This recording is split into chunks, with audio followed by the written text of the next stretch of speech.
Je suis Paola Guelpa et je vais partager avec vous mon pronostic du jour. C'est pour le The 5 Or qui se déroulera sur l'hippodrome de Paris-Vincennes en ce vendredi 26 septembre 2025. Ça sera la 4e course de cette réunion, le prix Austria.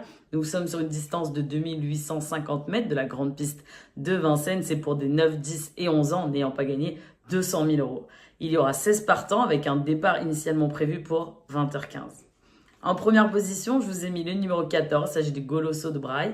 Il sera présenté déféré des postérieurs et plaqué des antérieurs, comme lors de ses dernières performances. Ils sont beaucoup à être assez près, c'est un The 5 assez ouvert aujourd'hui, mais au vu de l'engagement et de la forme, c'est pour moi mon favori du jour. Sa victoire à Anguin en juillet dernier était plaisante, avec un bon parcours, Benjamin Rochard peut l'emmener vers la victoire.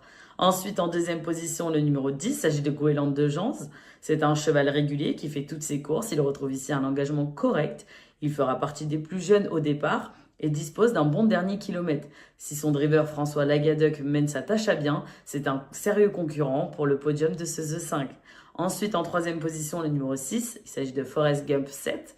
Il est en forme, c'est indéniable. J'ai beaucoup aimé sa dernière victoire à Agen le 15 septembre dernier où il était présenté plaqué des antérieurs et déféré des postérieurs. Il sera cette fois-ci présenté déféré des 4 pieds avec la drift de Damien Bonne et la confiance de son entourage. Il devrait jouer un bon rôle dans cette épreuve. Ensuite, en 4e position, le numéro 11, il s'agit de Fervente. Elle s'entend très bien avec Eric Raffin, avec qui elle a gagné le 7 août dernier à Anguin où elle battait quelques concurrents qu'elle retrouvera aujourd'hui. Elle a entre-temps effectué un parcours ferré au vu de cet engagement et sera présentée en mode course et viendra défendre ses chances au maximum. En tout cas, je compte sur elle. Ensuite, en 5e position, je vous ai mis le numéro 15, il s'agit de Griezmann. Il retrouve ici un bon engagement, présenté déféré des 4. Il n'aura pas affronté les 8 ans cette fois-ci, avec en plus la drift d'Alexandre Abrivard. S'il remonte son vrai visage, méfiance pour lui. Ensuite, en 6e position, le numéro 4, il s'agit de Guélogis. Il a fait sensation à Cagnes cet été où il a signé pas moins de 3 victoires consécutives. Il n'a pas couru depuis le 18 août, ce qui va lui donner un peu de fraîcheur avec son driver qui le connaît par cœur.